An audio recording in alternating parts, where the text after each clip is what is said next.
Good afternoon. Good afternoon and welcome everyone. And thank you very much for joining us today on this very important conversation, our webinar titled Challenging Narratives, Sexual Violence in the Presence of Substance Beyond the Myth. Before we begin, just a couple of very practical notes.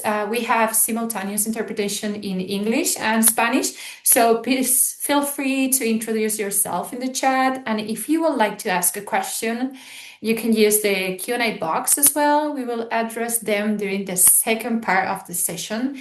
And also, as I said before, you can choose the preferred language, whether if it's the original audio or the English channel or the Spanish channel.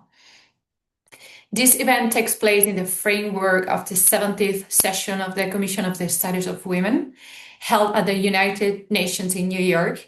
This year's priority theme focused on ensuring and strengthening access to justice for all women and girls, including by addressing structural barriers and inequalities. It is also part of the NGO CSW Forum, a space created by and for civil society, feminist movement, and organizations worldwide to inform, engage, and strengthen global gender equality advocacy. Within this context, our discussions today address the very critical dimensions of access to justice. How do main narratives shape what we see, what we question, and ultimately what we consider justice? Let me begin with one very quick question.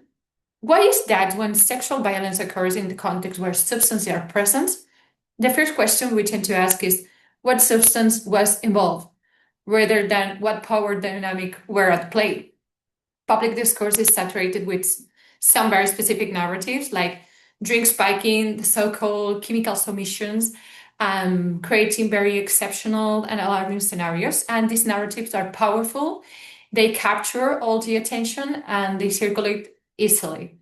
But they also distort reality because research consistently shows that most sexual violence in this context and gender-based violence in general does not involve the covered administration substances.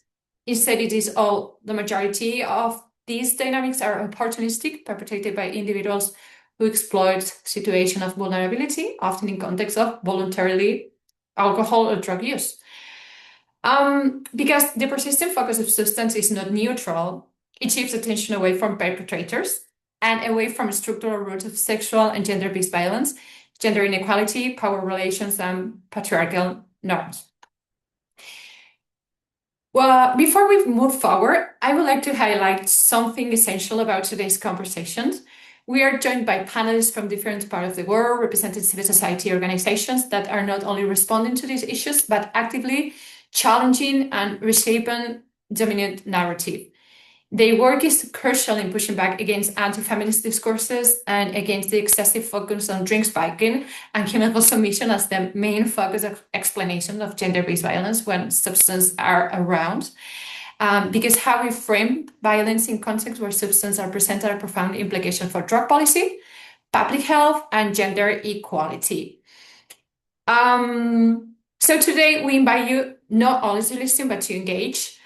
You can interact through the chat box, introducing yourself, telling us where you're coming from, what are you interested in having this conversation today. And above all, we encourage you to use the Q&A box to share your questions as they come up. Now, with no further ado, let me introduce our first speaker.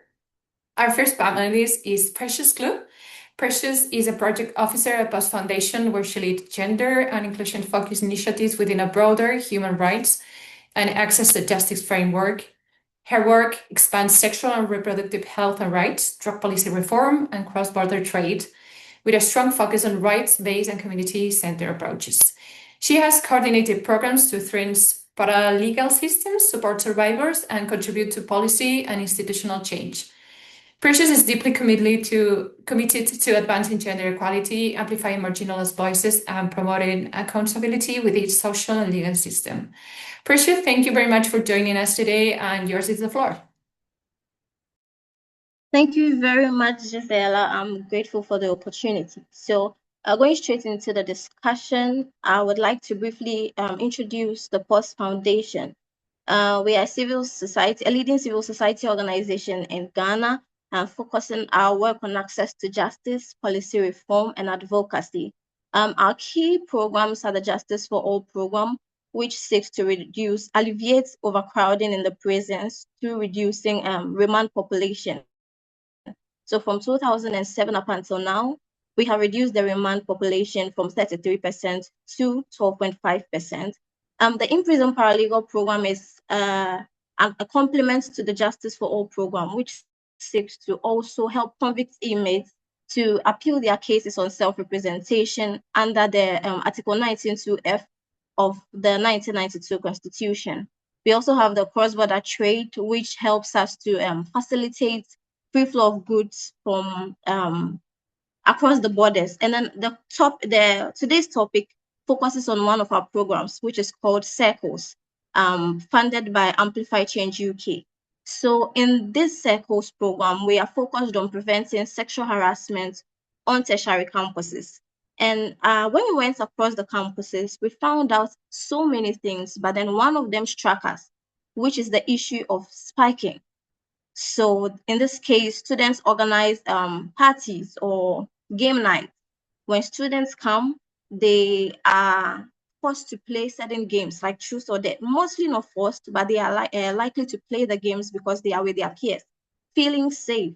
However, when you are able to fulfill a dare or tell a truth, you are made to drink hard liquor or eat you take in cannabis-infused edibles, which make you intoxicated. So once you're intoxicated, some of them take advantage of you. Now, they are forgetting that having taken that refuses you to take valid consent, because according to the Criminal Offences Act, consent is valid only when the victim or the survivor is in the right state of mind.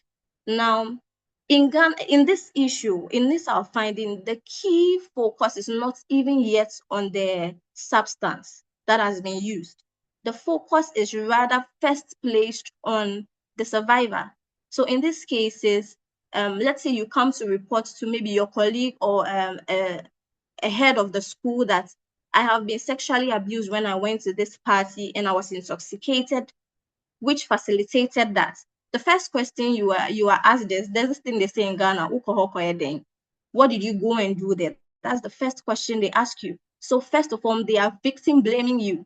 Then the next thing they ask is, what did they put in the drink? Forgetting that it was an intentional thing that was done by the perpetrator. It wasn't the drink, the substance in the drink, but then it was the intent of the perpetrator to make you incapacitated to give your consent for some form of sexual activity.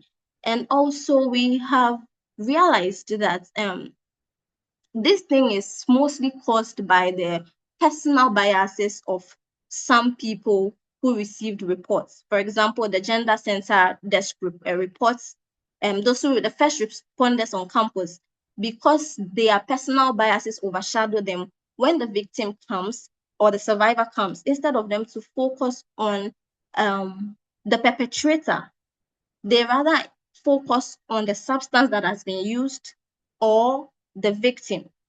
That is what they usually focus on. So one thing that we usually do is during our trainings, we help to differentiate between what the actual case should be. Do not victim blame. Do not try to judge the morality or the moral state of the survivor. Rather, focus on the crime that has been committed. Focus on the perpetrator and hold him accountable instead of focusing on what has been caused. So one of our paralegal trainings that we did focused primarily on the narrative, on shifting the narrative from the survivor, shifting the narrative from the substance that has been used to holding accountable the perpetrator. So in a nutshell, that is what the project that we are currently doing, supported by Amplify Change UK. Currently, that is what we are doing to strengthen survivor-centered systems and reporting, to promote consent education, and then emphasis on perpetrator accountability. Thank you very much. Thank you very much, Precious, for your intervention. I'm pretty sure that we have some questions about how the protocol and how you do these trainings. Thank you for this. Just for a quick reminder that we are having these presentations at the first stage, and at the second part, we are going to have this Q&A and engage in a conversation. So please feel free, the audience, feel free to share your questions and reflections to your conclusions. And now moving forward, I have the pleasure to introduce a colleague and a friend, Dr. Cristiana Valepides. She's a psychologist with a master's degree and a PhD in anthropology. She has been working in the field of drugs since 2009. She has an extensive experience as a psychologist, harm reduction professional, researcher, and project manager, working with people who use drugs.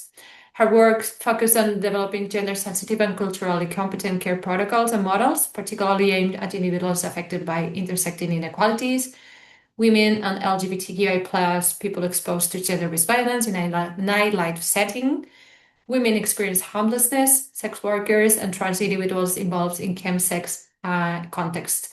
She's a founding member of NGO Cosmic Care, a lecturer at the Faculty of Educational Psychology at the Catholic University of Portugal, and a researcher at the Center for Research in Human Development. She's also a member of European Group on Gender and Drugs. Cristiana, thank you very much, and yours is the floor. Hello, thank you very much for having me, Gisela. Thank you to DNAV International for always inviting me to these very interesting events. And I'm very happy to share this conversation with Dana that I love for several years, and Marta that I'm knowing more, and exciting to hear and learn more about what you are thinking at the moment. And Precious, it was very nice to hear you now. So I was thinking on the focus of my presentation, and for today I thought on bringing some, beginning or coming from the side of drugs, because as you said, this is my main area or my primary area, and thinking on the gender stereotypes that somehow are on the basis and reproduce the rape cultures we have constantly or that we analyze constantly in nightlife environments and festivals.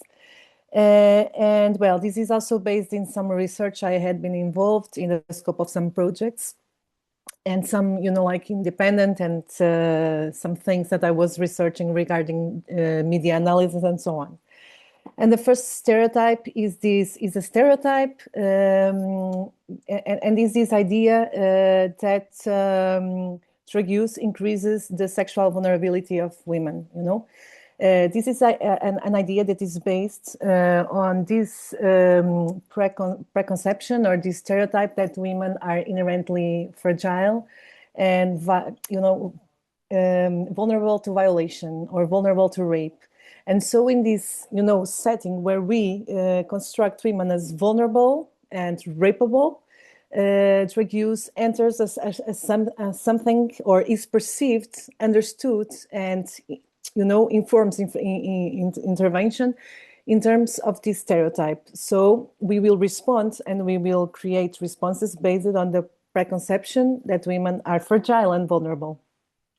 And of course, we have to create, and all of us were involved in protocols and creating capacity building activities and also campaigns and so on to prevent sexualized violence in nightlife and so on. But at the same time, I think there is still missing something that we really need to develop. And I was thinking on this on the other day, thinking about consent in nightlife environments, because when we analyze the research and intervention is always focused on, the risk and the victimization and never on the agency. And, that actually, women are using drugs for, for self-determination and to explore specific dimensions of their existence. So this unilateral and rigid idea that women are inherently fragile, I think it's important, of course, to think on the gender-specific risks, but at the same time, we need to bring also some complexity and discuss autonomy and so on to avoid, to confine women uniquely on victimization. So the other stereotype I would like to bring is this idea that for women it's very easy to have sex when they go out at night. So there is this crystallized idea that for heterosexual women it's very easy. They can get a sexual partner. It's super easy. Men are super available, so they don't need drugs, they don't need to build trust, they don't need to have these transactional dynamics of offering drinks or so on to have sex. On the other stereotype is that men have to be the hunters, so they have to create the moments and they have to somehow have the first step towards the sexual interactions, and in this setting, offering a drug or offering a drink is something that is perceived as something that is initiating sexualized interaction, but also facilitating concept. And this embedded in a culture or in a cultural environment where drunk women or women in altered states of consciousness are seen as are sexualized and seen as sexually available. This can be very problematic in terms of the negotiation of consent and sexual mutuality, and and it's something that we really have to think. Then there is this gender double standards when analyzing specific drug use patterns, because it is okay for women, and in this feminization of nightlife, it is okay to drink and to use drugs if they do it with moderation, self-controlling. But they are transgressing when it is excessive in a way, or when they get too drunk or so on. So, and it is not happening the same way for men. So this is also something that I think we should consider, and we should increase our literacy and our information regarding the specific drug use patterns of women in both in terms of motivation, specific patterns, and so on, because there are thinking from a side from the perspective of agency and autonomy. In our research, we have some women saying that actually they drink alcohol and use drugs to feel more confident when going out at night, because they perceive that environment as inherently problematic, inherently risky. So, to feel confident and also to engage in conversations and also to engage in flirting. And actually sexualized drug use is not really explored for women. It is very explored on men, but we never go to these sides. We really, on research, we are confining women always on the side of victimization. And to really address these dimensions in a comprehensive way, we need also the perspective of autonomy and agency. And finally, regarding spiking, of course, my colleagues will talk about this. What I would like to say here is that there is this focus on the drug, as you said in the beginning, Gisela. But, when we look at the case of Gisèle Pelicot, we see that spiking, is not a thing of public spaces uniquely, and women in public spaces is also a type of violence that happens and is perpetrated in intimate relations and also in private settings. So regarding spiking, we really need to amplify the perspective and see it, in wider. And on the other way, I think the case of Gisèle Pelicot also shows something that actually the way the case was processing on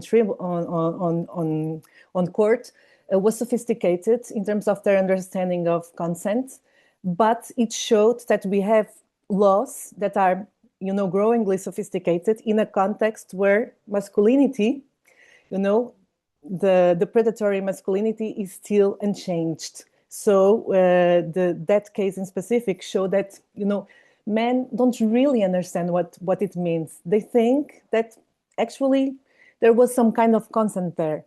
And here is also another dimension we have to address. How can we work on masculinities? How can we reach men, and do the kind of reflection that we are doing for several, that is very sophisticated among women, feminists, and also on the law in some cases. And the other thing regarding spiking is from a harm reduction perspective, is that when we talk with people about their experiences on spiking, we have these nuanced experiences. There are friends that spike friends for fun. There are, people that drink, drinks that have something inside and didn't know. So there are these, kind of more fluid perspectives or more fluid ways of administering substances. And that we never, consider these because these are risky. This can result in really, psychological crisis, fear, terror, and so on. And we never discuss, these inter-friends, let's say, interpersonal dynamics of spiking when we only see this dimension of predatory spiking. So, yeah, not sure if it was super organized, but these were, the ideas that I'm thinking lately, and I would like to bring to this discussion. Thank you. Thank you very much, Christiana. That was awesome, very structured as well. And I think we can just put in the conversation again afterward all these myths that you bring to the conversation that are so important. And the Pellicott case, of course, that make us think that, sexual violence and gender-based violence in the presence of substance is not just happening at the discotheque or the party setting. It's the worst place for violence for women and girls. It's the domestic place. It's at home. So thank you for bringing this. And now moving on, voy a cambiar el idioma para avisar a nuestra intérprete y vamos a intentar hablar yo personalmente no muy rápido. A continuación voy a presentar también a una amiga, una colega, una compañera, Ana Burgos García. Ana es antropóloga y periodista especializada en género, violencias sexuales y usos de drogas. Actualmente trabaja en Fundación Salud y Comunidad, donde coordena el proyecto Malva, centrado en incorporar la perspectiva de género en el ámbito de drogas, y el Observatorio Noctámbulas, dedicado a la prevención en violencias sexuales en contexto de ocio nocturno. También una prolífica escritora que nos ha ayudado a poner palabras a cuestiones complejas y a construir una narrativa feminista para poner el pie y frenar esta oleada. Ana, bienvenida. Es un placer, como siempre, hablar contigo y escucharte. Y adelante, cuando quieras. Pues muchísimas gracias por la invitación primero a un conversatorio tan interesante. Me voy a cronometrar porque hablo mucho y muy rápido. Nicole, voy a intentar hacerlo un poco más lento de lo habitual. Y bueno, quería agradecer la invitación y también para mí es un placer estar con compañeras tan admiradas cuyo trabajo he leído, he seguido y he compartido en numerosas ocasiones con Cristiana, con Marta, contigo Gisela y con Precious que la acabo de conocer, pero también ha sido un placer escucharla. Yo voy a compartir una presentación que creo que me ayuda mejor a organizar la información porque además voy a poner ejemplos como muy visuales. Estoy compartiendo. Confirmadme, por favor, si se ve. Sí, perfecto. Perfecto. Muy bien, porque voy a poner ejemplos de medios de comunicación, ¿vale? Voy a centrar mucho mi intervención en el contexto del Estado español y con la realidad que nos estamos encontrando aquí, porque es el contexto en el que yo trabajo, específicamente en Cataluña, pero también en el resto del Estado. Y voy a poner ejemplos de noticias mediáticas que han producido y reproducido discursos del terror sexual, que voy a explicar a continuación, ¿vale? Bueno, nosotras... Aquí, desde el año 2017, repasando información para esta presentación, vi que en el año 2017 ya escribimos, ¿no? Bueno, lo escribí yo en el contexto del trabajo en el Observatorio Noctámbula, un artículo que se llamaba Más allá de la burundanga. En esos años estaba todo el discurso que te soplaban ¿no? una droga en la cara que te anulaba la voluntad y se utilizaba para violarte, ¿no? En este contexto escribimos este artículo, ¿no? Desde la preocupación por qué discursos se estaban dando y en el año 2022 comienza toda una cobertura mediática de lo que se llaman los pinchazos, ¿no? Como que te pinchan y te introducen una droga, ¿no? Ese es el discurso hegemónico, ¿eh? En el cuerpo que hace que pierdas la voluntad y se ejerce violencia sexual contra ti. Este fenómeno de los pinchazos volvió a traer a escena unos discursos que estaban perpetuando imaginarios y mitos en torno a las violencias sexuales con presencia de drogas. Por lo cual, en el año 2022 generamos una campaña que se llama Reenfoquemos el problema y vamos cuestionando titulares reales de prensa poniendo por qué estos titulares tienen errores de conceptualización básica, ¿no? Y bueno, la campaña también se llamaba Este error sexual, por ejemplo, en esta pone poner el foco en la sustancia y no en el marco social patriarcal en el que se dan las violencias sexuales, el terror sexual. En el año 2023 nos pusimos a hacer un diagnóstico como mucho más profundo sobre las informaciones mediáticas en torno a la violencia sexual, el uso de drogas y la sumisión química, que se traduce después también en una guía breve para periodistas sobre todo y personas encargadas de la comunicación de entidades y organismos para informar con calidad periodística y con calidad rigurosa, feminista, informada en torno a las violencias sexuales con presencia de drogas. En el 2025, justamente, ¿no? Que lo acaba de comentar Cristiana, hicimos un documento también sobre qué habíamos aprendido sobre el caso Pelicot y cómo nos ponía en jaque muchos de los mitos que se estaban reproduciendo desde los medios. Y también hicimos un vídeo que se llamaba Tapar la copa no tapa la violencia, poniendo en cuestión también a qué estrategias están promoviendo desde el mercado, son estrategias muy mercantiles, muy capitalistas, pero también muchas veces desde las propias administraciones públicas, ¿no? Entonces, en este diagnóstico, todo lo podéis encontrar en la web de drogasgénero.info, que está arriba, lo puedes pasar por el chat, Gisela, y lo podéis descargar todos los materiales y utilizarlo para lo que queráis. En estos relatos nos encontramos como cuatro bloques de mitos y de problemáticas detectadas. Un primer bloque que tiene que ver con la lógica de las violencias sexuales, cómo se están representando las propias violencias sexuales. Otro bloque de problemas que tiene que ver con las informaciones sobre las sustancias y sobre los usos de sustancias, que en general perpetúan el tabú, el oscurantismo y un montón de desinformación en torno a la propia sustancia. Otro bloque de problemas lo llamamos lugares en los que se está poniendo el foco, dónde se está poniendo la mirada para intentar comprender las violencias sexuales, que más que comprender nos hacen descomprender. Justamente nos llevan la mirada a sitios que no son productivos para el análisis. Y hay un último bloque que hay problemáticas justamente con estas propuestas de prevención frente a las violencias sexuales. En el primer bloque encontramos algunos problemas, lo dejo aquí por si queréis hacer pantallazo, ¿no? La violencia sexual se concibe como un suceso puntual, excepcional, se reproduce la lógica de la excepcionalidad. La violencia no se enmarca en un contexto político en el que prima la desigualdad de género, sino que se trata como un fenómeno concreto que desdibuja esa estructura que lo posibilita.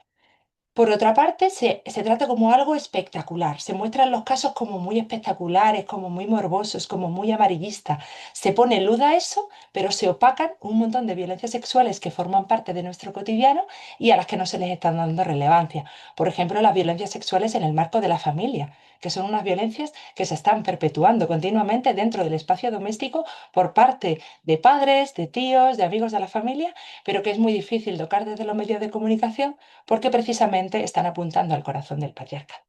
Por otra parte, también se confunde muchas veces o se mezcla el sexo y la violencia. Es decir, se sitúa la violencia en el terreno de la sexualidad y no en el del poder, ¿no? Y muchas veces se reduce la violencia a conflictos interpersonales, a malentendidos puntuales de comunicación y se extrae así la violencia de esa estructura social machista, ¿no? Vemos muchas veces que se habla de relaciones sexuales no consentidas y no tanto de violencia sexual, lo cual sería un eufemismo que está desviando la mirada de donde tiene que estar. Los agresores aparecen ausentes en muchas noticias, ¿no? El impersonal, tipo se violó, se agredió, una mujer aparece con signos de violencia, ¿no? Como si nosotras fuéramos violadas por una cosa abstracta que no tiene corporalidad y no está subjetivizada, ¿no? Que tiene que ver, como decía Cristiana, con los hombres y con un cierto tipo de masculinidad. Muchas veces se monstruizan a los agresores, ¿no? Los agresores como seres malvados que están fuera de la norma. Y como además en España por lo menos prima una mirada blanca, occidental, eurocéntrica, muchas veces se perpetúan otro tipo de ejes de opresión como el clasismo y racismo para justificar justamente o para apuntalar esos sistemas y a sacar de nuestra cotidianidad a los agresores, ¿no? También, pero cuando tienen poder, cuando vemos en casos como futbolistas, como Rubiales, el caso de Dani Alves, son justificados e incluso son victimizados. Parece que el hecho de haber recibido una denuncia de violencia hace que le destruyamos la vida. ¿Sí? Después, cuando se habla de la relación con la víctima, en general los casos mediáticos son de personas desconocidas.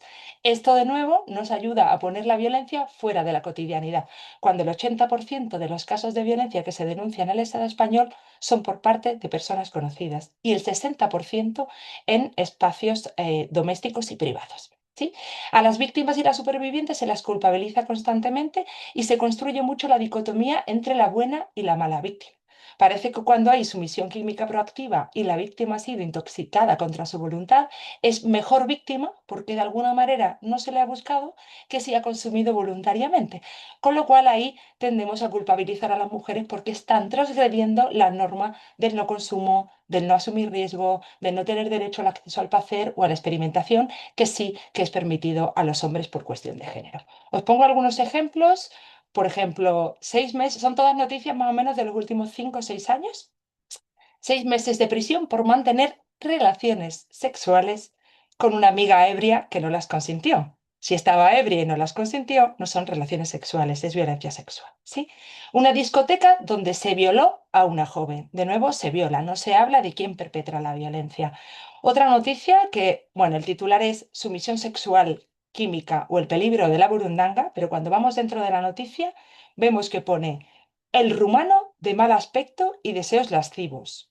¿Sí? O sea, aquí hay un montón de cosas. Aquí hay racismo, aquí hay clasismo y aquí esto se está hablando del deseo. La violencia sexual no tiene que ver con el sexo, tiene que ver con el poder. El canal del ejercicio de la violencia es la sexualidad, pero el móvil es el ejercicio del poder y la dominación.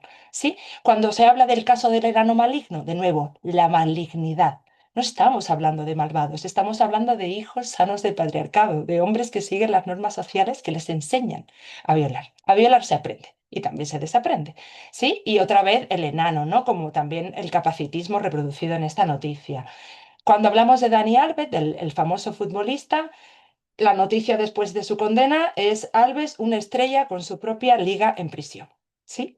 Las víctimas, por ejemplo, la menor violada en el grupo pasaba San Juan con unas amigas y se emborrachó, ¿no? Otra vez parece que si bebemos alcohol, pues de alguna manera hay una correlación con la violencia que sufrimos.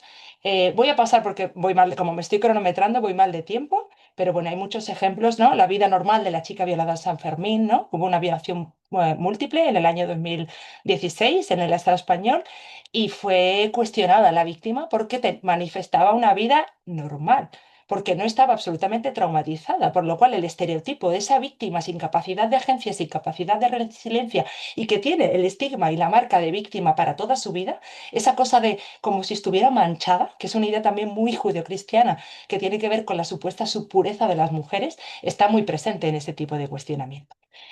Los usos de drogas, voy ya un poco más rápida. La psicología de las sustancias habla mucho de la burundanga.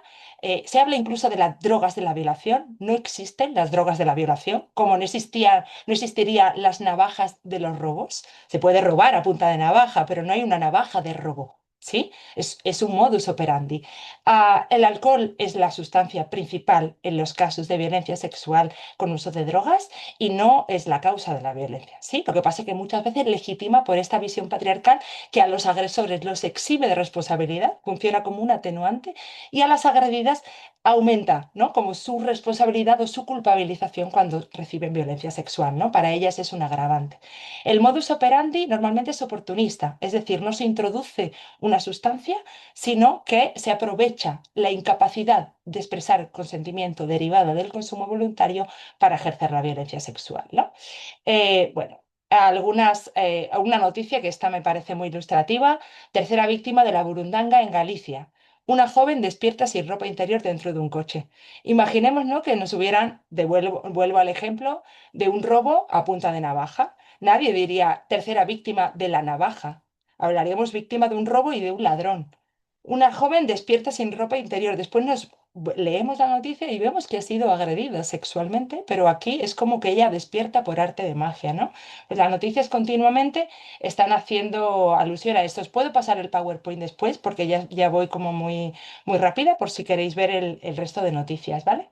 Se está poniendo el foco en el espacio público efectivo y se está generando alarma social y criminalización de este tipo de espacios. Como decía también Cristiana, muchas de las violencias son en el espacio doméstico y parece que el peligro está en el espacio festivo, ¿no? Esto es lo que llama Nerea Barjola la pedagogía y el disciplinamiento del terror sexual. Se nos presenta un espacio como inherentemente peligroso y lo que se hace es disciplinar, controlar a las mujeres, generar pautas de comportamiento y por tanto limitar nuestra libertad. Se está poniendo la mirada muchas veces en la juventud desde una perspectiva adultista y se está demonizando a los jóvenes y a las jóvenes, ¿no? Se dice mucho, es que la juventud de hoy en día está fatal. En mi época, cuando yo salía, era más joven, había violencias sexuales, pero no teníamos información ni recursos, simplemente estaban mucho más naturalizadas. Se está poniendo el foco en la sustancia, ¿no? Como perpetuando o apuntalando las políticas de drogas hegemónicas, la sanción, el tabú y el estigma. Y se está poniendo el foco en el comportamiento de las mujeres favoreciendo su culpabilización. Si bebía, si no bebía, si se había drogado, si no se había drogado, si iba sola por la calle, qué ropa llevaba puesta, ¿no? Bueno, aquí hay una noticia que a mí es increíble. El lado oscuro del verano, como si el verano en sí mismo fuera un violador. Más agresiones sexuales, más sumisión química, ¿no? Aquí os invito a ver la imagen.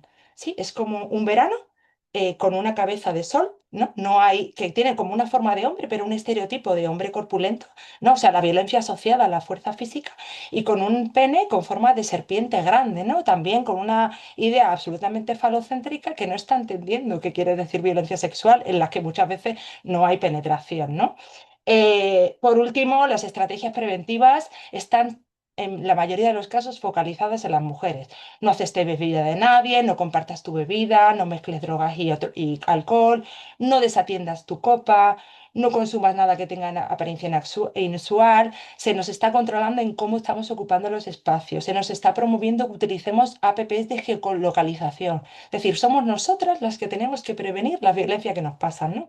Y traigo un montón de noticias, podéis encontrar miles por internet. Vigila tu vaso cuando estés en una fiesta, concierto, festival. Se repartirán tapavasos, el novedoso brazalete que detecta droga en la bebida. Este kit te ayuda a saber si hay algo puesto en tu bebida. Ya existe un esmalte capaz de detectar droga en tu bebida. O la Universidad de Salamanca, en este caso, entregará test de detección de drogas. Si estamos diciendo que la mayoría de los modos operandi es de forma oportunista, donde se aprovecha, ¿no? Esa incapacidad de consentir de la víctima y que la droga mayoritaria es el alcohol, no tiene sentido tapar una copa donde ya hay esa sustancia mayoritaria donde se está consumiendo voluntariamente, ¿no? No, esto es simplemente si alguien quiere también hacer un pantallazo, está en la mini guía. Y aquí hay un resumen más o menos de todo lo que he dicho, de todos los mitos que se están perpetuando sobre las drogas, agresores, modus operandi, agredidas, espacio público, peligro, edad o suceso y las realidades que nos estamos encontrando. Y hasta aquí me he pasado el tiempo, disculpad, muchas gracias. Muchísimas gracias, Ana, súper interesante y tranquila, vamos muy bien de tiempo hoy. Así que gracias y seguro que luego podemos recuperar, porque está habiendo mucha participación en el chat, voy a leer algunos inputs. Recordaros también muy rápidamente que toda la sesión va a ser grabado, lo digo porque hay gente también preocupada que no puede grabar, todo va a ser grabado y os vamos a enviar la grabación y un artículo también recuperando como las conclusiones de las panelistas. Pero bueno, por ejemplo, Kathleen nos cuenta, ¿no? Que cuando una mujer es violentada sexualmente, ella vive con la escena del crimen por el resto de su vida. Entonces, esto también nos lleva un poco a pensar, y si queréis lo recuperamos en el espacio de comentarios luego, de cómo, ¿no? Muchos agresores que has comentado, Ana, que parece que su vida iba a verse arruinada, pues están celebrados públicamente. De hecho, uno de ellos acaba de publicar un libro, va haciendo ruedas de prensa, es decir, podemos volver a traer el tema de realmente hay una cultura de la cancelación de los agresores o no. O sea, si queréis lo retomamos. Ana, te he pasado palabra un segundo. ¿Me pasas palabra? Sí, sí, sí, no Ah, sé si... sí, perdona. Sí, justamente, ¿no? O sea, como que hay también muchos discursos de que estamos arruinándole la vida a los agresores. Ahí hay agresores condenados y denunciados públicamente: Plácido Domingo, Rubiales, Dani Alves de nuevo, Woody Allen, Donald Trump, que están ocupando unos puestos de poder político, económico, en el mundo artístico, en el mundo científico. La violencia sexual en las universidades está a la orden del día, y yo, frente a esta cosa de la cultura de la cancelación, lo que creo que es que hay una cultura de la impunidad muy fuerte, ¿no? Hay mucha denuncia, pero muy pocas consecuencias para los agresores, ¿no? Entonces, este es el ambiente y este es el marco político en el que nos situamos ahora. Mm. Gracias, Ana. También el comentarios en el chat de gente muy impactada, ¿no? De cómo, haciendo este recordatorio de tantas noticias puestas una detrás de otra, de cómo el victim blaming, ¿no? Toda esta narrativa nos va permeando de manera constante. También invito a la audiencia, si queréis compartir, porque veo que hay como países muy diversos, si estas políticas públicas de tapavasos, de pulseras que detectan drogas, si creéis que está muy extendido y que está pasando a nivel de política pública. Gracias, Ana. Y vamos a pasar ahora a presentar también a una amiga, colega, investigadora que nos ha ayudado a conceptualizar a muchas, ¿no? Cuestiones que están pasando sobre el tema de los usos de drogas, las violencias, cuestiones como psicofármacos tan importantes. Y déjame presentar a Marta Escolano Vega. Marta es trabajadora social y ha desarrollado su trayectoria profesional en la intervención social con personas sin hogar, mujeres supervivientes de violencia y personas que usan drogas desde una perspectiva de reducción de daños. Ella ha participado en investigaciones sobre medicalización de las mujeres y más recientemente sobre su participación política y modelos de pares en personas usuarias de sustancia. Actualmente, Marta es coordinadora de Energy Control Cataluña de la asociación ABD, un programa centrado en la reducción de riesgos y daños en el uso de drogas en espacio de ocio nocturno. Marta, muchas gracias por estar aquí y compartir este rato con nosotras. Adelante. Muchas gracias, chicas, por la invitación y enhorabuena a todas por todo lo que se ha dicho aquí. La verdad es que me siento una privilegiada de estar compartiendo panel con vosotras. Me ha venido muy bien todo lo que ha dicho Ana, que como siempre habla con una claridad y con una contundencia admirable, porque me contextualiza mucho en lo que yo quiero plantear o que quiero que reflexionemos juntas ahora, porque yo también hablo desde el contexto español y una visión inevitablemente europea y occidental, ¿no? Yo sé que normalmente con estos temas pedimos protocolos, ¿no? O pedimos cosas muy aterrizadas, y yo creo que también es interesante dar claves para pensar los protocolos que luego elaboremos nosotras y que adaptemos cada una a nuestra realidad. Y a mí una cosa que me viene mucho a la cabeza cuando hablamos de la narrativa de la sumisión química es cómo es posible que cale tanto a pesar de que sus elementos son ciertamente inverosímiles. Aquí creo que hemos dejado muy claro que cuando pensamos en sumisión química aparece el escenario del ocio nocturno. Yo entiendo, puedo teorizar sobre que esto se debe a que en el escenario del ocio nocturno hay uso de sustancias, hay desinhibición, ¿no? Hay como esta capacidad de relajarse asociada al mérito también, ¿no? Y al descanso.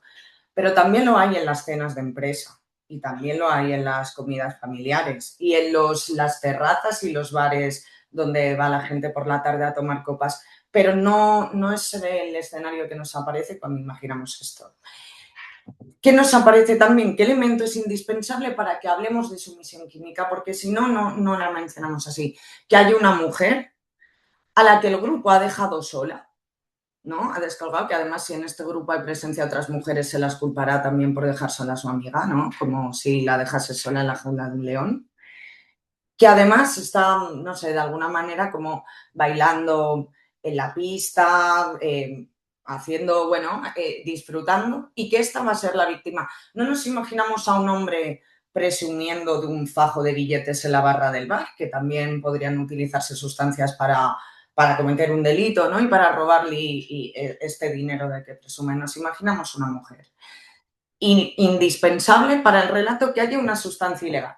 Una sustancia ilegal que además irrumpe como una amenaza externa, mistificada. Nadie sabe qué sustancia es. Ninguna persona de nuestro círculo ni nosotras mismas la hemos consumido nunca. Y si nos diesen un año para encontrarla, no la encontraríamos. No sabríamos dónde comprarla. ¿no? Que nos fuera la vida en ello. Y por supuesto, y por último, tiene que haber un agresor totalmente descontextualizado y monstrificado, como ha dicho Ana, hábil para el crimen, ¿no? Y que se sabe mover bien en la clandestinidad y que además también ha llegado solo a este espacio de ocio nocturno. Esto es inverosímil porque los espacios de ocio nocturno son espacios de compartir en grupo, ¿no? Y para que se produzca esta cosa como tan espectacular de la agresión sexual en el callejón por un desconocido, tiene que no tiene que estar presente el grupo. Claro, yo me pregunto, ¿cómo puede sostenerse esto sin ni un atisbo de crítica por parte de gente que incluso tiene cierta sensibilidad, ¿no?, hacia el sistema de dominación de género? Y para pensarlo, yo creo que es útil organizarse en el antes y en el durante y en el después de cómo imaginamos esta escena de ocio nocturno. En el antes, por supuesto, ha tenido que aterrizar y calar bien toda la subjetividad de lo que es el sistema de organización social jerárquico de género y también tiene que haberse desplegado en un sistema de organización espacial igualmente jerárquica, que nos está señalando desde el principio que el espacio público no es el medio habitual de las mujeres, ¿no? Entonces, todo lo que pase dentro de este espacio ya es verosímil desde el momento en el que yo estoy ocupando este espacio. Claro, en estas respuestas que sean al terror sexual y a protegernos a nosotras y en los relatos de la victimización, caemos en el error, las entidades, de empezar a hablar de espacios seguros, ¿no? Y de generar espacios donde, bueno, como a través de tapacopas y de sistemas de prevención podamos conseguir cierto clima de seguridad, como si el espacio no fuese ya el que es. El espacio no se genera, el espacio se ocupa o se disputa, pero no podemos inventarnos más del que hay. Una vez tenemos como todo este sistema, este antes totalmente protocolizado de dónde podemos estar las mujeres y qué forma tenemos de ocupar este espacio y dentro de los espacios nocturnos, lo que sucede también está marcado por una organización de moral de la vida y de las prácticas. Y esto se ve en dos cosas que pasan a la vez. Tenemos la zona de la barra, donde se dispensa un producto que es alcohol, que además funciona bajo las mismas lógicas de venta que cualquier otro producto, que es la maximización del beneficio y la promoción de su uso. Y por otro lado tenemos a los baños o a personas que se tienen que esconder consumiendo sustancias ilegales. Y esto se hace con el pestillo echado, con la amenaza de que te puedan expulsar de este espacio, ¿no? Y además con la vergüenza de que se te perciba que estás consumiendo sustancias ilegales. Claro, se asocia una desviación y a una incapacidad de cuidar de tu salud y de disfrutar como se debe, con lo cual aquí entra todo lo que, si sucede algo malo, forma parte de esta desviación, ¿no? Y por último, después de que haya sucedido como todo esto y que esté muy establecido qué se puede consumir, quién lo puede consumir, qué persona puede ocupar cada espacio, ya empiezan todas las narrativas del riesgo y del peligro. Quien viene de la clandestinidad y está usando las sustancias ilegales será potencialmente señalado como un delincuente y como una persona que puede cometer una agresión. Además, se delimitarán perfiles de qué tipo de personas pueden llevar a cabo estas prácticas y empezarán a aparecer estas formas de gobernar el riesgo.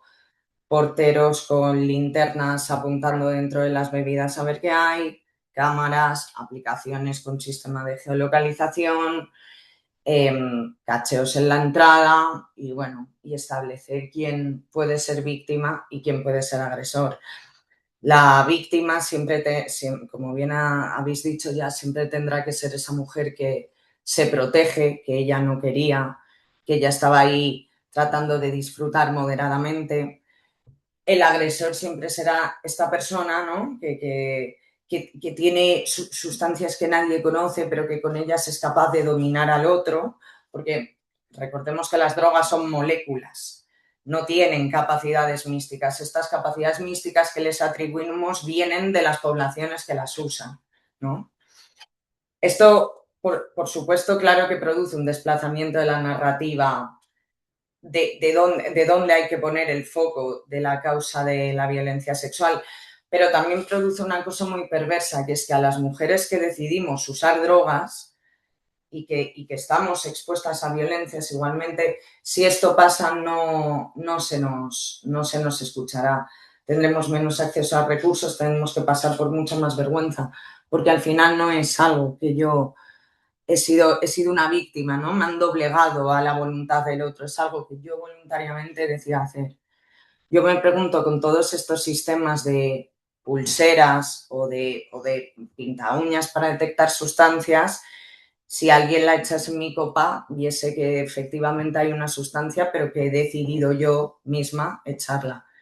¿Qué haríamos con esto? ¿No? Como, ¿de qué mirada me impregnaría yo si no cumpliese con este rol y con este papel? Claro, con todo esto, quiero decir que los códigos para pensar cómo enfrentamos la violencia sexual, el primero es por lo menos dar el terreno de la duda a que no van a ser desconocidos, a que puede pasar en cenas de empresa, puede pasar en comidas navideñas, no tiene que pasar en un entorno no necesariamente a oscuras y con luces.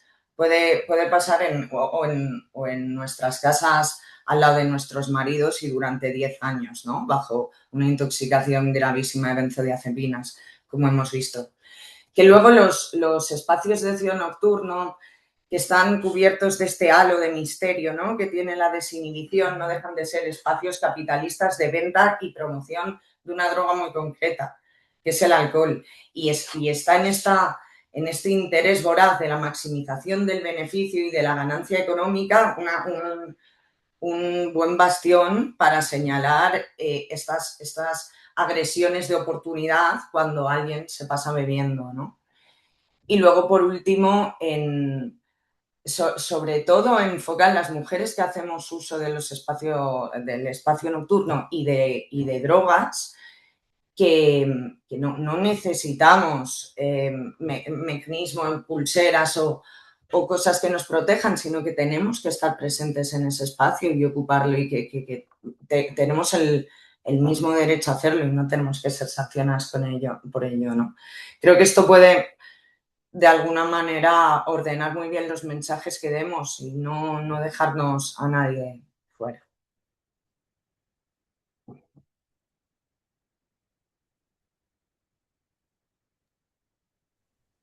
Muchas gracias, Marta. Qué interesante, cuántas cosas. Tu intervención ha generado también mucha actividad, nos están pasando cositas por el chat.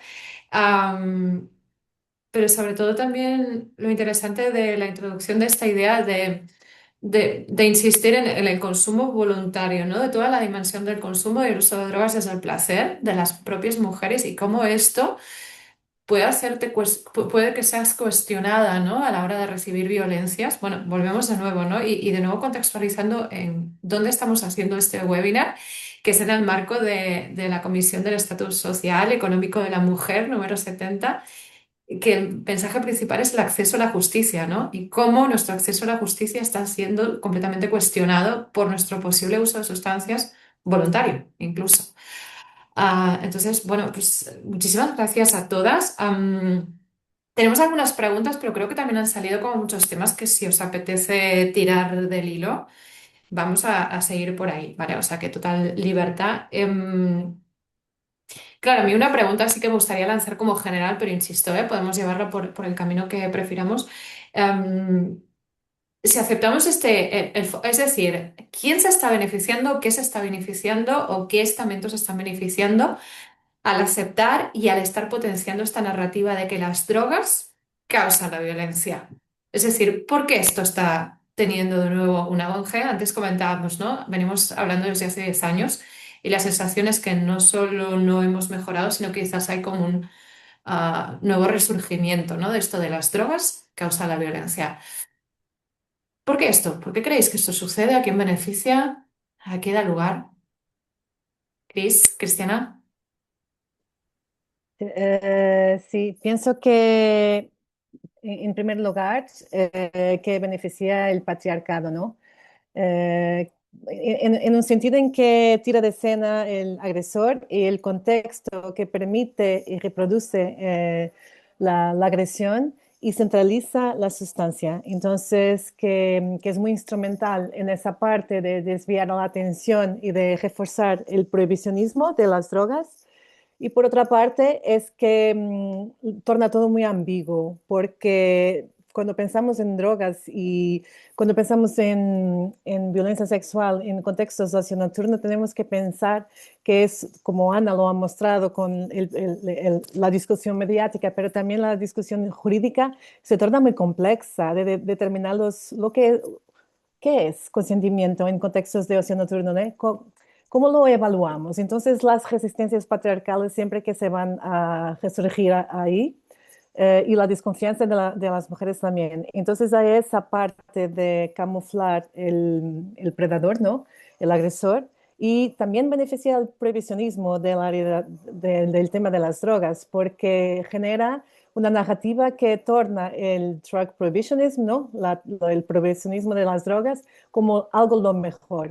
A mí me choca, por ejemplo, cuando ha pasado el tema de needle spiking, de los pinchazos, me ha chocado, por ejemplo, que movimientos feministas en el Reino Unido que han pedido, asignado peticiones para reforzar las políticas de vigilancia de las personas que consumían drogas y que entraban en los clubs.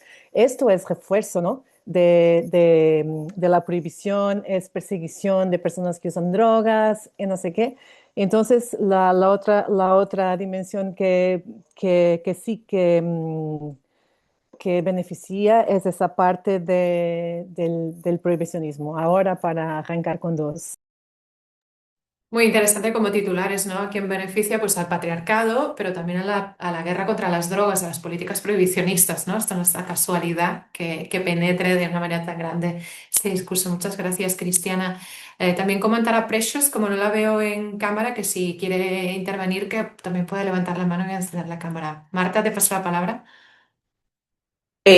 Yo más allá de a quién beneficia, que lo ha dicho muy bien Cristiana, es que noto que estamos como en medio de una vorágine reaccionaria que está desplegando como una artillería defensiva agónica totalmente y que roza el absurdo. No, no, como que vuelve el tema de la culpa de la violencia sexual es de las drogas, pero también está muy asociada a personas migrantes y racializadas, ¿no? Y ahora parece que solo se habla de violencia sexual para hablar de esto.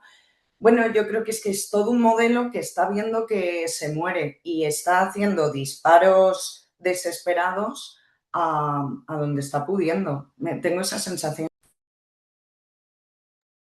Gracias, Marta. Y es que totalmente de acuerdo. Y también tenemos un comentario que me parece muy pertinente en el chat que nos recuerda que incluso en los lavabos de Naciones Unidas, esta pasada semana en la CND, en políticas de drogas, está empapelado con los carteles del drug spiking, ¿no? Que tienes que vigilar tus copas. Entonces, claro, estamos hablando del estamento como más importante a nivel de políticas de drogas que estamos con estas campañas. Muchas gracias, Marta. Ana. Sí, yo cuando has hecho la pregunta, bueno, y escuchando a Cristina y a Marta, pensaba en que cuando se dan este tipo de relatos, lo que se está produciendo es una déficit en la capacidad de identificar las violencias sexuales por parte de las mujeres, ¿no? Si tú estás poniendo la casuística o estás poniendo la mirada en las drogas, en la edad, en el espacio, en la sustancia, ¿no? En cómo nos comportamos nosotras, ¿no? Estás dibujando escenarios que se alejan de la realidad de las violencias, lo que haces es naturalizarlas. Es impedir que tengamos elementos, que tengamos capacidad de agencia e identificación de las problemáticas que nos están atravesando, ¿no?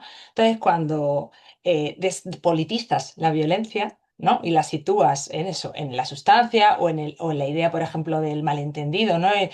Últimamente en el Estado español hay como muchos discursos en torno a, bueno, es que igual él no sabía, que ella no quería, bueno, hay muchos grises, el deseo es muy complejo, ¿no? Y se está desdibujando toda una estructura de poder que es la que está significando las violencias sexuales, ¿no? Y a mí Me llama mucho la atención una combinación que hay entre la naturalización de la violencia, es decir, el refuerzo de la cultura de la violación con mensajes que dicen que la violencia no es violencia, que somos unas exageradas, que nos estamos inventando, ¿no? Otra vez el estereotipo de la mujer mentirosa, histérica, loca, que se inventa la realidad con muy poca credibilidad y más si consume sustancias, ¿no? El relato de la mujer es continuamente cuestionado y por otro lado, el relato de no vayas sola, te pueden hacer algo, te va a pasar algo. Es decir, ostras, ¿no decías que estoy mintiendo? ¿No decías que no, que me estoy inventando una realidad? ¿No me decías que era exagerada? Y por otro lado, ese relato del monstruo que te va a coger en un callejón oscuro con una capucha y probablemente racializado y con mal aspecto, ¿no? Como decía la noticia. Por lo cual, esta combinación de naturalización y alarma es súper eficiente en el sistema para mantenerlo. ¿A quién beneficia? Al patriarcado y a los que se benefician de él, que son los hombres blancos cis heterosexuales, ¿no? Son estos hombres que se están quedando como muy a gusto, teniéndonos a las mujeres, por un lado, descreídas cuando denunciamos la violencia y por otro lado, aterradas cuando salimos a la calle. ¿Dónde nos van a tener? ¿En casa? Donde hemos pertenecido siempre, ¿no? Según la lectura binaria patriarcal de que las mujeres pertenecemos al espacio doméstico y el hombre al espacio público, son ellos quienes generan las normas, son ellos quienes generan las leyes, son ellos quienes ocupan los espacios con libertad y nosotros ya estamos en casa reproduciendo el capital, cuidando a sus hijos, cocinando su comida, ¿no? Y bien calladitas, ¿no? Y en silencio, ¿no? Por lo cual esto beneficia al orden de género, pero también al orden racial y al orden de clase, ¿no? Establecido y lo que hace es ponerle el foco en la sustancia, igual que en otro tipo de aspectos que ya hemos ido comentando, ¿no? En la noche o en nuestro comportamiento, lo que hace es mantener el status quo y seguir naturalizando el poder a los que lo tienen, ¿no? Muchas gracias, Ana. Y eso me invita también a preguntaros un poco, contextualizando esto que comentáis sobre cómo se presenta la excepcionalidad de este tipo de violencias cuando los datos hablan por sí mismos, ¿no? La violencia contra las mujeres y las niñas, sobre todo la violencia sexual, la mayoría es en el espacio doméstico y por familiares, hombres, ¿no? Como todo esto queda desdibujado cuando hablamos de todo lo demás. Pero también está otra narrativa de psicopatologizar a la violencia como si fuera algo excepcional, algo de algún loco, despolitizándola, pero también esta dimensión del pobre no sabía lo que pasaba, no sabía lo que hizo, sobre todo si había consumido y sobre todo en casos de universitarios, ¿no? Que hemos visto muchos casos, sobre todo en Estados Unidos, que son sobreseídos para no arruinar la vida del agresor, cuando la víctima sigue viviendo con todo este dolor y esta violencia. Y esto me invita también a preguntar a Precious cómo se abordan este tipo de casos, ¿no? Cuando de esta violencia sexual en el campus universitario, que ellos han identificado como unas prácticas muy habituales de violencia sexual hacia las chicas, las compañeras. Invito a Precious a intervenir, no sé si tiene la cámara, y si no, las compañeras también, pues eso, ¿no? Volviendo un poco a este relato de que parece que no se les arruina la vida, ¿no? Oh, Precious, vale, we have you here. If you wanna... Yeah, please go ahead. Yeah. Yeah, we hear you. You're muted now. Yeah, the Yeah, great. Spanish was louder than the interpreter, so I didn't get your question. Yeah, I was wondering how do you think is it really happening? If I mean, when perpetrators are discovered when they do this, like drug infusion and drink spiking at a campus at university, the law is being strong with them, or there is a kind of excuse for them for this behavior. So with some of the investees, most of the investees, the perpetrator is not actually left to go scot-free. But then the issue, they are actually punished. Some of them are arrested. And some of them have even gone to jail. Some of them have served some suspension terms from the school. However, the problem here is that whenever the report is made, sometimes the focus is, most of the time actually, the focus is on victim. The victim blaming issue. I think all the panelists spoke about victim blaming and not the perpetrator. The second issue is the substance use. That is what they usually talk about. even out of the school setting, when you go to homes, usually when maybe a wife is beaten by a husband, the first question which is asked is, was he drunk? Did he drink alcohol? Did he take weed or something? That is the first question usually asked. They do not actually consider the intent of the perpetrator.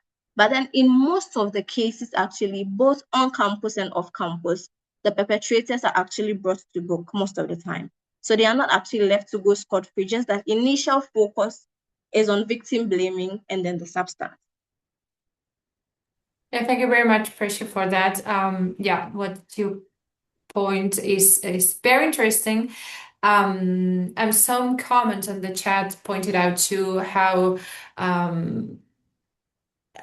if someone is discovered to drink spiking or this kind of behavior, they have a lot of years in prison, but not the other behavior that we have been contextualized as a sexual violence too. Like, for example, when there's no consent and the victim has been drinking alcohol voluntarily, this is not conceptualized as the same thing. So this is very dangerous too, because there is so many forms of violence as well that are not being considered in this justice system as well. Y no sé si tenéis esta sensación también, como que el hecho de poner la mirada en la sumisión química de manera tan fuerte hace que todas las violencias sexuales, ¿no? Por ejemplo, las oportunistas, estén pasando mucho más desapercibidas en el sistema judicial e incluso en la intervención profesional. Podemos llevarlo aquí también, ¿no? La intervención con mujeres que usan drogas o que están en tratamientos y han recibido violencias en este contexto. Sí, por favor. Bueno, yo de hecho cuestionaría, ahora que Cristiana también quería hablar, súper brevemente, ¿no? Decimos, es que incluso sumisión química se está utilizando como un sustituto de la violencia, ¿no? No decimos violencia sexual bajo sumisión química. La sumisión química es un modus operandi para cometer diferentes delitos, desde robos, allanamiento de morada, violencia sexual, pero ha habido un desplazamiento tan grande de la violencia que cuando decimos sumisión química, todo el mundo está entendiendo y todo el mundo se está imaginando además, como decía antes, un escenario totalmente mitificado, amarillista, espectacular, que no tiene que ver con la violencia, ¿no? Por eso tan importante, ¿no?, que este conversatorio lo hayáis titulado Violencia sexual con presencia de drogas, que es nuestra propuesta, porque cuando hablamos de sumisión química se está desplazando todo el rato al modus operandi y a la sustancia. Cuando hablamos de violencia sexual facilitada por drogas, que sé que en inglés se dice así, pero también parece que las drogas están facilitando la violencia sexual. Bueno, las drogas es un elemento mal, como puede ser la oscuridad. Nadie habla de la oscuridad que facilita la violencia o la masificación en una fiesta. Evidentemente, si hay una fiesta masificada tipo Mallorca, con gente extranjera, donde sabes que hay una impunidad brutal de las violencias ejercidas, pero no hablamos como violencias facilitadas por la masificación, ¿no? O no ponemos el foco ahí, ¿no? O no deberíamos hacerlo. Por lo cual nosotras proponemos no hablar ni de sumisión química, además de un término legal y un término médico, y entonces estamos mezclando un montón de dimensiones del fenómeno, ¿no? Es como cuando hablamos de la presunción de inocencia. La presunción de inocencia es un término exclusivamente que corresponde a la jurisprudencia. Yo como ciudadano no tengo que garantizar la presunción de inocencia, eso lo tiene que hacer un juez, ¿no? Entonces a veces mezclamos dimensiones de los fenómenos utilizando terminologías que no corresponden a nuestro campo. Yo como investigadora o como activista social no voy a utilizar sumisión química, sino que voy a hablar del hecho de que había drogas implicadas, porque es cierto que ese hecho está generando representaciones específicas y tiene un papel, sobre todo a la hora de legitimar las violencias sexuales, ¿no? Pero la propia terminología ya es en sí problemática, ¿no? Por lo cual, una propuesta también aquí, ¿no? No sé en qué contextos estaréis todas las que estáis en el público, pero empezar a hablar más de violencia sexual y poner el foco en la violencia, ¿no? Con presencia de drogas. Además, después, como nos imaginamos la sumisión química, los titulares son hacía 3 años o así, en el Estado español, que me miraban muchas noticias, ponía 1/3 de las mujeres han sido drogadas. No. En 1/3 de las agresiones que llegaban a los hospitales se encontraban en la sangre resto de sustancias. La mayoría de veces eran benzodiazepinas consumidas voluntariamente, porque además las mujeres somos sobremedicalizadas y sobrepatologizadas, ¿no? Y en muchos casos era el alcohol y en muchos casos eran drogas ilegalizadas que, oh, sorpresa, también podemos consumir voluntariamente, ¿no? Parece que las mujeres no consumimos drogas, ¿no? Entonces también se refuerza el estereotipo que siempre que tenemos restos de sustancia en nuestra sangre, tiene que haber un hombre que nos la suministre porque nosotras no somos capaces de hacerlo porque las mujeres buenas no se drogan, ¿no? Por lo cual hay mucha tela que cortar en este tipo de definiciones, ¿no? Sí, hay muchas variables que contribuyen a este imaginario, ¿no? Que deberíamos estar constantemente haciendo pedagogía, pues eso, desde el consumo voluntario de las... Ay, ¿se oye? ¿Sí? Ah, desde el consumo voluntario que podemos tener las mujeres, ¿no? Desde el placer y la experimentación.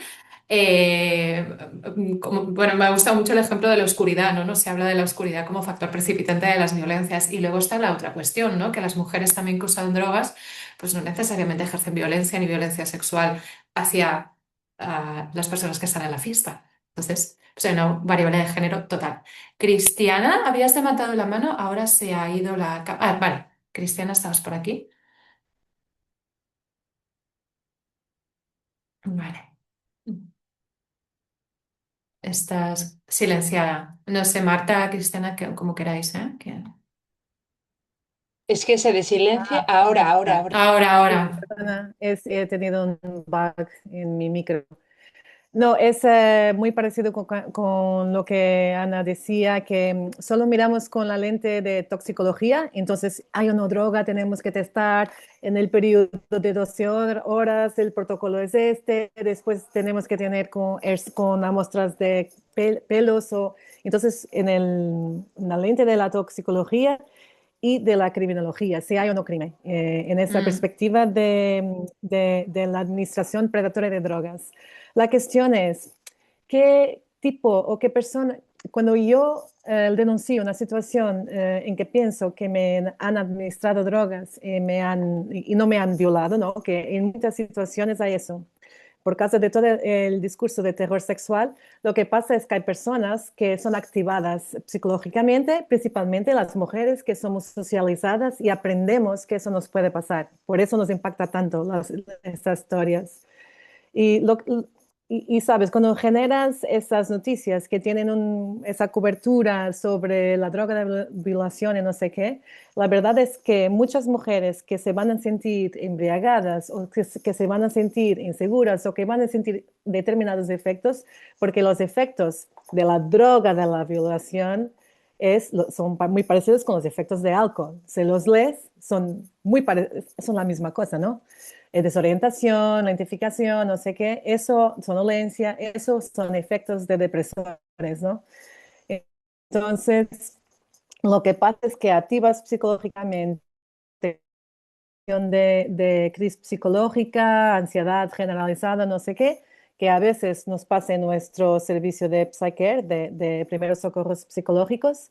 Y después, cuando vas a ver que no hay sustancia en tu sistema, o entonces no ha pasado nada, y también no hay crimen porque no ha sido violada, ¿qué eres? En el fin, no eres nada. Entonces, es como que tú estuvieras mintiendo y creando una ilusión, ¿entiendes?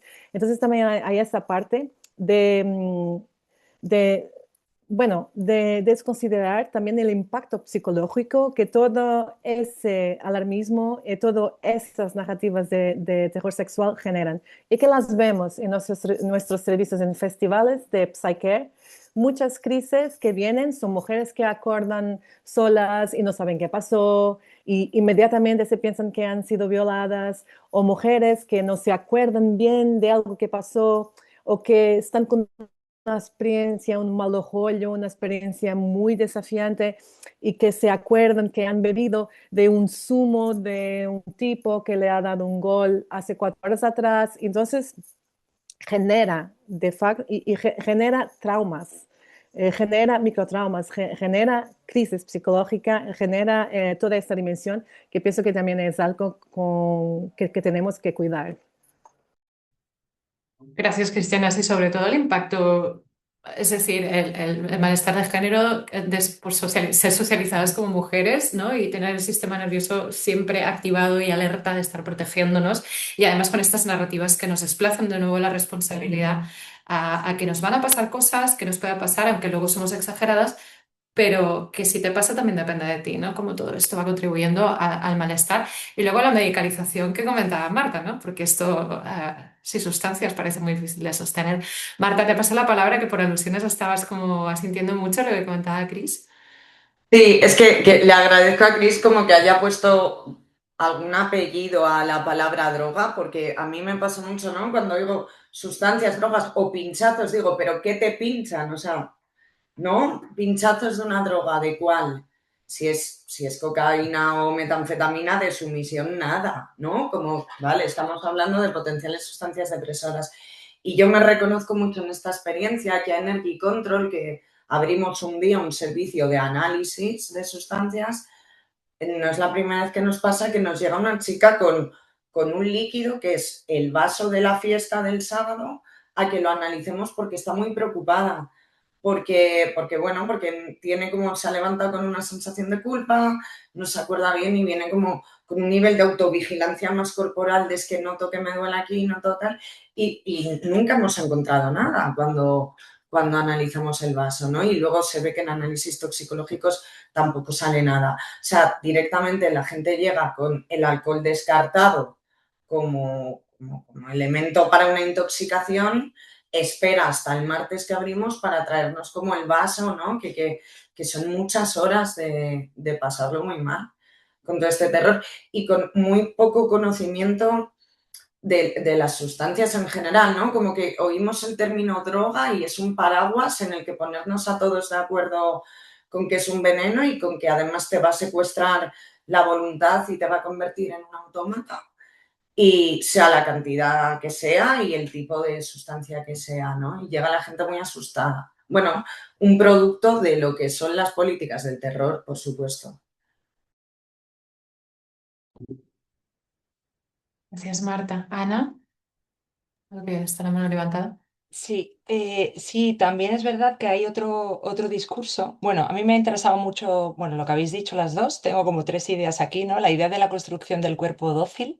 Necesitamos imaginarnos a las mujeres dóciles para imaginarlas como verdaderas víctimas, ¿no? Entonces siempre la idea de la mujer sedada, drogada por otro, nos encaja mucho más con el imaginario que la mujer divertida, la mujer eufórica. Puede haber consumo, incluso intoxicación no consensuada en la que se te genere, no estés así, ¿no? O sea, y lo hago físicamente porque realmente estamos viendo a la mujer así y estamos viendo a esa víctima así. No estamos viendo a una mujer con estrategia de resistencia que puede negociar la minimización de la violencia. No estoy hablando de que la violencia se negocie, pero sí puede reducir daños en la violencia, ¿no?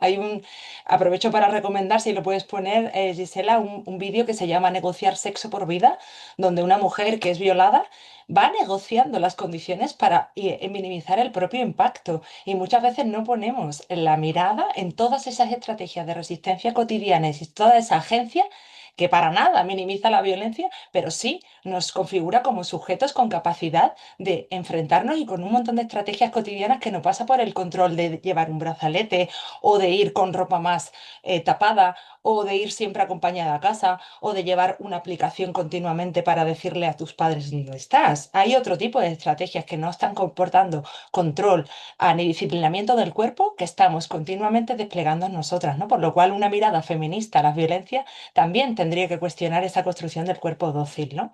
Otra idea que se me venía es el tema, a mí me pasa también mucho, como decían Marta y Cristiana, ¿no? Cada una en su ámbito, ¿no?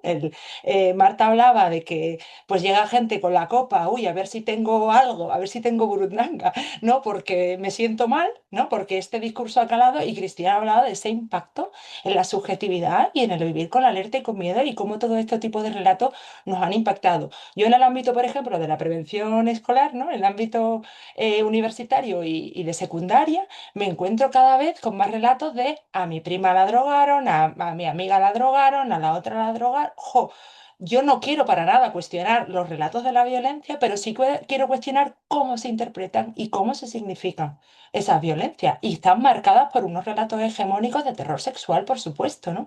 Entonces, claro, también los medios nos están diciendo, está aumentando. Yo el otro día incluso fui a una charla de una feminista que estaba muy bien la charla hasta que dijo, nuevas violencias sexuales, nuevas. Violencia digital, que digo, hombre, lo de nuevas ya llevamos con Internet unos 20 años. O sea, quiero decir, es un discurso un poco boomer también, que a veces que, oh, Internet es nuevo y es de, bueno, chica, bueno, 20 o 30 o no sé, ¿no? Pero con redes sociales un montón. Y por otro lado decía, violencia bajo sumisión química. Digo, vamos a ver, no sé, agredir, acosar a una mujer cuando va borracha es bastante antiguo, ¿no? Entonces, muchas veces este tipo de relatos nos están diciendo que la violencia está aumentando. Y os quería leer aquí un estudio que también recomiendo, que se llama Violencia sexual sin recuerdo, que no solo se analizan aquellas donde ha habido consumo de sustancias, sino ha habido otro tipo de impacto donde el relato de las víctimas no es el relato que los agentes judiciales con su mirada androcéntrica esperan. No es un relato ordenado, es un relato que tiene lagunas, es un relato que se va modificando a medida que lo vas contando. Además, como la violencia institucional que hacen que las mujeres tengan que narrar muchas veces la violencia, hace que muchas veces los relatos cambien, ¿no? Entonces ellas han investigado y no se está codificando el fenómeno de la sumisión química, es decir, ni los atestados policiales, ni el Instituto de Medicina Legal y Forense, en este caso de las Islas Baleares, está recogiendo, esto en el año 2021, las situaciones de sumisión química oportunista proactiva. Por lo cual, si un fenómeno no ha sido codificado, si yo hace 10 años no me estaba haciendo esa pregunta, ¿cómo voy a comparar? No puedo hacer una comparación porque esto no se está teniendo en cuenta en los propios organismos hospitalarios, policiales o forenses. Por lo cual, esto de está aumentando la sumisión química, creo que tendríamos que darle una vuelta para no generar de nuevo este disciplinamiento, ¿no? Y este trauma que decía Cristiana o este terror del que hablaba Marta, ¿no? Gracias, Ana. Sí, este trauma y este terror que vamos incorporando a otras narrativas, ¿no? Y vamos navegando la cotidianidad con esto que es terrible. Yo quería lanzaros como una última pregunta para los 8 minutitos que nos quedan. También invitar a Precious a intervenir. Sabemos que las campañas de tapavasos, el que tú tengas que vigilar tu copa, el que tú tengas que estar completamente activa constantemente para evitar violencias, esto no es justo y no es un enfoque feminista ni mucho menos y que tenemos que cambiar la mirada hacia ellos. ¿Conocéis estrategias, conocéis buenas prácticas, experiencias o nos podríais recomendar hacia dónde dirigir la mirada y con qué tipo de mensaje hacia los hombres, con qué tipo de intervención? Si os apetece. Ah, Quien quiera, ¿eh? Nosotras, por ejemplo, desde Energy, sobre todo con sustancias utilizadas en entornos de uso sexualizado, como es el chemsex, y me refiero al GHB, todas las recomendaciones que damos de reducción de riesgos son hacia el grupo y no hacia la persona consumidora. Y estas son como, bueno, dar como unas pautas para identificar que alguien va intoxicado, aunque creemos que es algo que podemos compartir, ¿no? Que forma parte del universo simbólico cuando alguien, no digo que está en estado de absoluta somnolencia, pero va visiblemente intoxicado, que es de responsabilidad y cómo se debe actuar frente a esta persona, ¿no? Porque al final acabamos cayendo en las narrativas del yo y en que si tú vigilas tu copa o si tú consumes menos de esto, bueno, pues puedes controlar como los riesgos derivados del espacio en el que estás. Entonces, eso es una de las cosas que hemos empezado a hacer ahora aquí. Muchas gracias, Marta. Qué interesante. Las recomendaciones al grupo, ¿no? Y el cómo cuidar también a los demás, no solo mirarte a ti. Gracias, Marta. Cris. Sí, también desde una lente de reducción de riesgos como Marta, es que si pensamos en drogas y reducción de riesgos, la mayor parte de las personas que nos procuran son hombres, ¿sabes? Mismo habiendo a cambiar la demografía de los servicios de drug checking también, de la procura de información, pero continúa siendo una cosa de hombres. Entonces, ¿qué pienso? Que desde las infraestructuras y los proyectos e iniciativas de reducción de riesgos sí que tenemos un espacio privilegiado, ¿no? Para hablar de drogas con perspectiva de género y una perspectiva enfocada en la mutualidad sexual en ese contexto. En Cosmicare, por ejemplo, ahora estamos pensando un poco sobre cómo pensar la mutualidad sexual y también el consentimiento en contextos de ocio nocturno, ¿no? Y en contextos de uso de drogas. Porque podemos, por ejemplo, tenemos muchas críticas en relación al concepto consentimiento, que es muy estático, que es binario, no sé qué. Y nos gusta mucho la idea de la mutualidad sexual por estar enfocada en esa cosa recíproca, ¿no? De cuidado mutuo, mutuo y placer mutuo, exploración mutua. La cuestión es que cuando hablamos de sustancias, las personas sí que se necesita esa dimensión de consentimiento, ¿no? Porque necesitas de tener la certeza que sí, que la persona sí que está ok, porque ese discurso que dice que el consentimiento es sobrio es un poco tópico cuando hablamos de fiestas y festivales. Entonces, que tenemos que traer la reducción de riesgos aquí en una lógica de bajo limiar de exigencia también, ¿no? Lo threshold. Esto es discutir la posibilidad que las personas se relacionan, ¿no? que tengan dinámicas sexuales cuando están en estados alterados de conciencia. Entonces, que estamos también pensando así desde esa perspectiva. Y la otra cosa es, decía que las mujeres no son socializadas para reducción de riesgos, ni para prevención de riesgos. Son socializadas para prevención de violación cuando van de fiesta. Y por eso puede que interpreten algunos efectos como trigger que activa trauma o otras cosas. Y también siempre se camufla un poco su autodeterminación en el consumo. Entonces, desde también de la reducción de riesgos es muy importante desarrollar discurso inclusivo que considere las motivaciones de las mujeres, ¿no? Entonces, también traer esa dimensión y crear esa plataforma de educación. Y pienso que, bueno, que tenemos de pensar en las mejores formas de hacerlo. Hemos tentado con un montón de campañas y desde Cosmicare siempre nos afirmamos como feministas también para nuestra audiencia masculina, ¿no? Y siempre vamos con esos temas y siempre tenemos esa dimensión presente en nuestra intervención con protocolos específicos activados.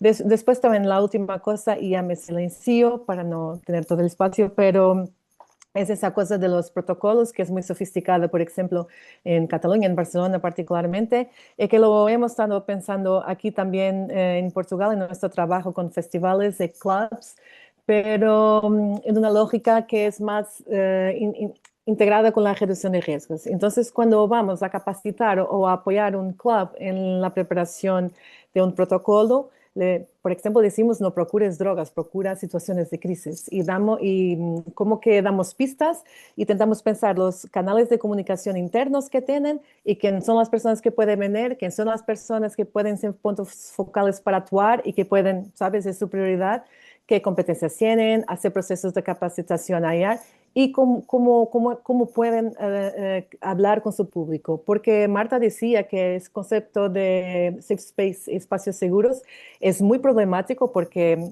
es pinkwashing. Yo puedo decir, mi espacio es seguro solo con ¿sabes? Un póster. Pero eso es el último. Primero tienes que activar el protocolo, envolver la dirección del espacio, ¿sabes? Saber cómo se te denuncian algo con lo que haces. Y solo en el fin de todo, comunicar con las personas que vienen de fiesta. Entonces es todo un proceso que estamos también desarrollando en términos de mudanza cultural, ¿no? Y de prevención ambiental. Wow, qué interesante. Muchas gracias, Cristiana. Como estrategias concretas, ¿no? Para sistematizar realmente los espacios seguros y no solo quedarnos en el concepto flotante.